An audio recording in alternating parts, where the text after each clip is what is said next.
Hi guys! Hindi ko na nakita kung anong ginawa ko dito. Ito siya guys, oh.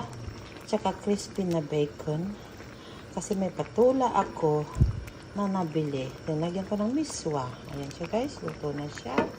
Ngayon, kakain na tayo.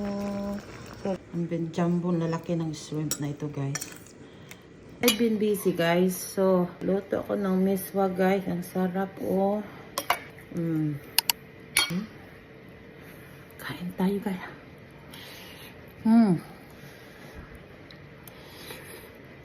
Laki ng hipon ko guys oh. Wala ng ulo. Huh?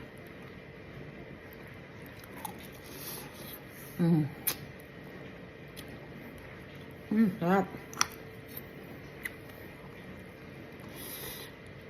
Thank you for watching. I see you guys the next video. Bye-bye.